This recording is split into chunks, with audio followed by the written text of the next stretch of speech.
تاریخی حوالوں سے ثابت ہوتا ہے کہ جنرل ضیاء الحق نے سن 1970 میں اردن میں ہزاروں فلسطینی مجاہدین کا قتل عام پاکستانی ریاست کی مرضی کے بغیر ذاتی مقاصد کے حصول کے لیے کیا تھا تاکہ اردن کے بادشاہ شاہ حسین کو خوش کیا جا سکے۔ پاکستانی عوام اور فوجی اسٹیبلشمنٹ اگرچہ ہمیشہ سے مظلوم فلسطینیوں کی حامی رہی ہے، تاہم دسمبر سن 1970 میں فلسطین کی ہمسایہ عرب ریاست اردن میں موجود بریگیڈیئر ضیاء الحق نے اردن کے حکمران شاہ حسین کی خواہش پر اپنے مینڈیٹ اور قومی و پیشہ ورانہ ذمہ داریوں سے تجاوز کرتے ہوئے فلسطینی فدائین کے خلاف گرینڈ آپریشن کی قیادت کر کے ہزاروں مجاہدین کو شہید کیا۔ یہی وجہ ہے کہ آج بھی فلسطینی حریت پسند جنرل ضیاء الحق کے نام سے نفرت کرتے ہیں۔ بعد ازاں ضیاء کی بربریت کی گواہی اردن کے شاہی خاندان کے اہم رکن نے بھی دی، جن کا کہنا تھا کہ ضیاء الحق دراصل شاہ حسین کے دوست اور ہمراز تھے اور شاہی خاندان اس جنگ میں ان کی مدد کا بہت شکر گزار تھا، جس میں وہ تقریباً اردن کی فوج کی قیادت کر رہے تھے۔ سن 1970 میں 16 ستمبر سے لے کر 27 ستمبر تک جاری رہنے والی اور بلیک سپٹمبر کہلانے والی جنگ بارے کئی مبصرین نے لکھا ہے کہ شاہ حسین کو اس جنگ میں فیصلہ کن مشورہ دینے والے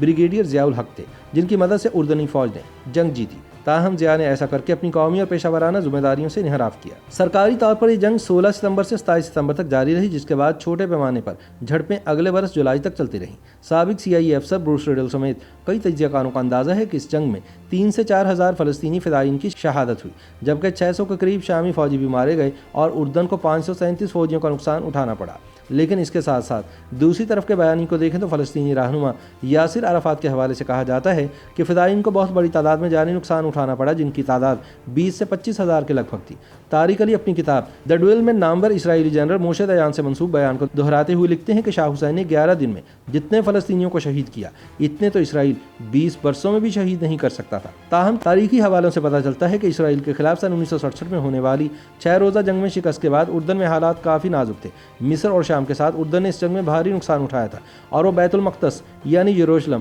غزہ اور غرب اردن کے علاقوں سے ہاتھ دھو بیٹھا تھا۔ ایسے میں فلسطینی فدائین نے غرب اردن کے ساتھ واقع علاقوں میں اپنی موجودگی قائم کر لی اور وقتاً فوقتاً اسرائیلی قبضے میں لیے گئے سرحدی علاقوں پر کامیاب حملے کیے، جس کے نتیجے میں ان کی مقبولیت میں اضافہ ہوا، جس کے باعث انہیں شامی اور عراقی حمایت بھی ملنے لگی۔ اس صورتحال کو دیکھتے ہوئے اردن کے سربراہ شاہ حسین نے اپنے پاکستانی دوست بریگیڈیئر ضیاء الحق سے مدد مانگی، جو اس وقت عمان میں پاکستانی سفارت خانے میں ڈیفنس اتاشی کا فرض نبھا رہے تھے۔ مصنف اور محقق طارق علی اپنی کتاب دی ڈویل میں لکھتے ہیں کہ ضیاء الحق امریکہ سے اپنی ٹریننگ مکمل کر کے ملک واپس آئے تو انہیں اردن بھیج دیا گیا، جس نے حال ہی میں 6 روزہ جنگ میں خفت اٹھائی تھی۔ اسی بات کی تصدیق کرتے ہوئے امریکی CIA کے سابق عہدیدار بروس ریڈل اپنی کتاب وٹ وی ون میں لکھتے ہیں کہ ضیاء الحق اردن 3 سال قبل آئے تھے اور ان کی ذمہ داری تھی کہ پاکستان اور اردنی فوج کے درمیان عسکری امور پر باہمی تعلقات بڑھائیں اور اردن میں ہونے والے واقعات کی رپورٹ پاکستان واپس بھیجیں۔ لیکن بریگیڈیئر ضیاء الحق نے اپنے دیے گئے مینڈیٹ سے بڑھ کر بھی ذمہ داریاں نبھائیں، جن کا تذکرہ اردن میں اس وقت موجود CIA کے افسر جیک اوکنل نے اپنی کتاب کنگز کاؤنسل میں کیا۔ وہ لکھتے ہیں کہ سن 1970 میں جب شامی افواج اردن پر چڑھائی کی غرض سے ٹینک لے کر آ گئیں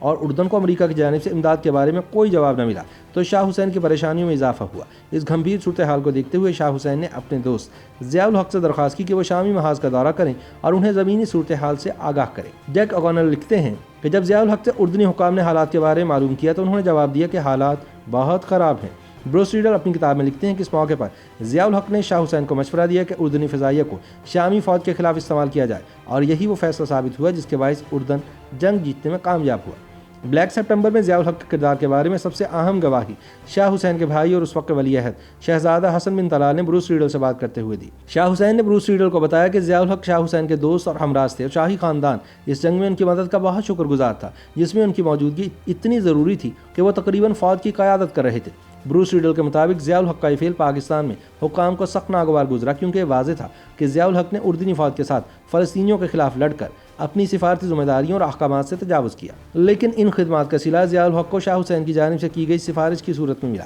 جنہوں نے پاکستان کے نومنتخب وزیر اعظم ذوالفقار علی بھٹو کو ضیاء الحق کے بلیک سپٹمبر کی جنگ کے کارناموں سے آگاہ کیا، جس کے بعد وزیر اعظم بھٹو نے ضیاء الحق کو بریگیڈیئر سے میجر جنرل کے عہدے پر ترقی دے دی۔ بعد ازاں ذوالفقار علی بھٹو کے سابق مشیر راجہ انور اپنی کتاب دی ٹیررسٹ پرنس میں وزیر اعظم بھٹو کے غلط فیصلوں کے بارے میں لکھتے ہیں کہ اگر شاہ حسین اس موقع پر ضیاء الحق کی سفارش نہ کرتے تو حد درجہ ممکن تھا کہ ضیاء الحق کا فوجی کریئر بطور بریگیڈیئر ہی ختم ہو جاتا۔ لیکن شاہ حسین کی سفارش نے شاید وزیر اعظم بھٹو کو یہ اندیا دیا کہ ضیاء الحق ان کے ساتھ اپنی وفاداری ثابت کرنے کے لیے کسی بھی حد تک جانے کو تیار ہے۔ بھٹو غلط فہمی کا شکار ہو گئے اور بالآخر ضیاء کے ہاتھوں پھانسی کے پھندے پر چڑھا دیے گئے۔